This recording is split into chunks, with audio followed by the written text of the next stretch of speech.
ডক্টরের কেবিনে হিডেন ক্যামেরার মাধ্যমেই মোহনার সকল চক্রান্ত জানতে পারল শুভ। হ্যাঁ বন্ধুরা, এমনটাই দেখতে পাবো আমরা গৃহপ্রবেশ ধারাবাহিকের আগামী পর্বগুলোতে। মোহনা যে নাটক করছে সেটা খুব ভালোভাবেই বুঝতে পারে শুভ।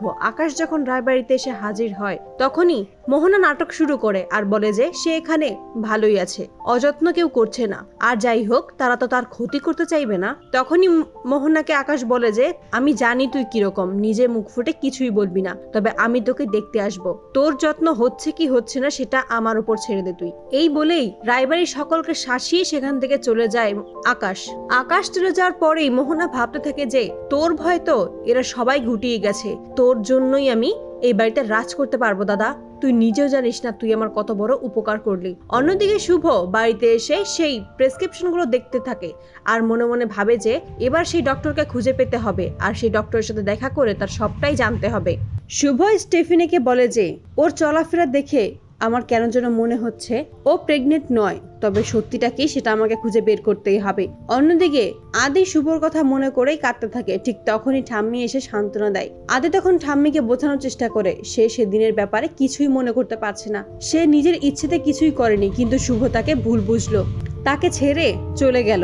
পরের দিনই শুভ চলে আসে সেই ডক্টরের কাছে। সেখানে এসেই ডক্টরের সাথে দেখা করতে চাইলে নার্স আটকে দেয় আর বলে যে আপনার অ্যাপয়েন্টমেন্ট লেটার না থাকলে আপনি ডক্টরের সাথে দেখা করতে পারবেন না, আপনি সিরিয়াল দিন। কিন্তু শুভ ভাবতে থাকে যেভাবেই হোক মোহনা আসার আগেই ওই ডক্টরের সাথে আমার একবার দেখা করতেই হবে, তাই অসুস্থ হবার নাটক করে। আর ঠিক তখনই সেই শুভকে নিজের ক্যাবিনে ঢোকায়। সেখানেই সকল চেক আপের মাধ্যমেই শুভ মনে মনে ভাবে যে এই ডক্টরকে দেখে তো আমার মনে হচ্ছে সেরকম কোনো ব্যাপার নয়, কিন্তু নিশ্চয়ই কিছু তো একটা লুকোচ্ছে, সেটা আমাকে জানতেই হবে। শুভ যখন লক্ষ্য করে যে মোহনা চলে আসার সময় হয়েছে তখনই বাহানা বানিয়ে সেখান থেকে চলে যায়। কৌশলে শুভ নার্সের থেকে জানতে পারে যে মোহনা ওই ডক্টরের ভালো বন্ধু, তাই তারা পার্সোনাল কথা বলবে, তাই সেখানে নার্সও থাকতে পারবে না। শুভ ভাবতে থাকে কোন পার্সোনাল কথা বলার জন্যই নার্সকেও বাইরে বের করে দিতে হলো, সেটা আমাকে জানতেই হবে। মোহনা বাড়ি ফিরে আসে এবং মনে মনে ভাবে যে সকলকে হাতে করার জন্য এই একটাই কৌশল, তাই সকলের জন্য রান্না করার কথা বলে।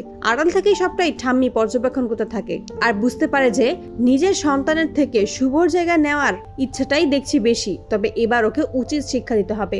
অন্যদিকে শুভ কৌশলেই সেই ডক্টরের কেবিনে ঢুকে এবং সেখানে একটা হিডেন ক্যামেরা রেখে দেয়। তারপরেই যখন মোহনার চেক আপের দিন আসে তখন হিডেন ক্যামেরার মাধ্যমেই মোহনার আসল উদ্দেশ্য জানতে পারে। তো বন্ধুরা, তোমরা এটাই তো চাও যেন এভাবেই ডক্টরের কেবিনে হিডেন ক্যামেরার মাধ্যমেই মোহনার সকল চক্রান্ত জানতে পারে শুভ? কমেন্টে জানাও। আর নিয়মিত আপডেট পেতে আমাদের চ্যানেলটি এক্ষুনি সাবস্ক্রাইব করে পাশে থাকো। ধন্যবাদ।